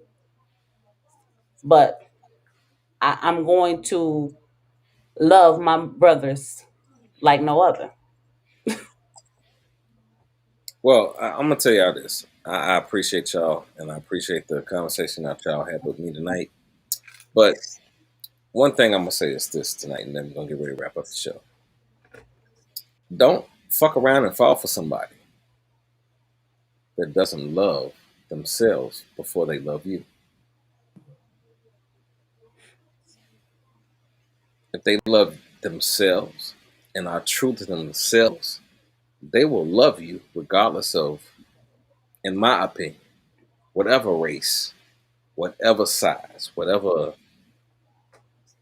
shape they come in, whatever, how you look at them. Because we never know our blessing until our blessing actually comes. If you really think about it, most things in our We lives, don't know it then. That's how most we things, this is what I'm telling you, most things in our lives that we really hold, guess what? I'm going to ask, and both of y'all are mothers right now. I have children myself. Did you think when you had the kid, or when you found out you was pregnant, that you would get certain joy, certain pain, certain life experiences out of having that child? No, you did. I expected to be the worst mother in America. So, but I'm scared. so that's my point. That's my point. Until you actually went through it, that was your proving grounds. That's what made you who you are. Because guess what? You could have failed along the way, just like many others have failed. That wasn't an option. I appreciate y'all. I love y'all. We hope y'all we see y'all next week. Next next Sunday, right? That's the day. Next Wednesday for let me bring it up. I hope we got Ain't that Mother's Day? When you talking about next Sunday? Yep. I Let's might talk have to about bring that up. Mama's Day. Let's do stuff for mamas. Okay, well we'll I'm talk not- about that. Yeah. Never mind. I don't talk about my mom. She on my nerves. Listen, that'll be the one show mine get to listening to, talking about why you was talking about me. Y'all Okay. been If you climb the stairs, but she gonna be like, I'm parked outside. I'm gonna need you to come down here so I can talk to you. Nah, My mama I'm get- trying to get beat on My here. mama getting old, so I might have talked about it when I was young, but I ain't gonna talk about my mama now. I love my mama, even though she I old. love my mom. Mine, she's still great. My mama Where old your and great mean. hair come from? My mama old and mean is. Oh yeah, well, I love her. Yeah. You know, Mhm. that's who it is. But we'll see y'all next week. Next Wednesday, catch us at 9 p.m. Central Time for Talking Dirty. Follow us on Facebook. We hope y'all seeing this. Is it popping up? I'm trying to do something new on the show. That's our Your Facebook Facebook. information. Yeah. Yeah, it says Facebook talking real dirty. Okay. Yeah. I got it. And the YouTube channel. That's our YouTube, and you can follow us on Twitch now. And you can also, that's one other stream that I'm trying to get us open up to. We appreciate you. We'll see you next Okay, week. Simba. Thank you for talking dirty and being real and talking real. And all this real talk that I give to young, beautiful queens. I love you. Y'all thought it was gonna go. Y'all thought it was gonna go a different way, didn't y'all? Yeah, I know y'all did. I know y'all did. I thought I was gonna talk shit, but I love y'all. I see y'all next week. We love you back, baby.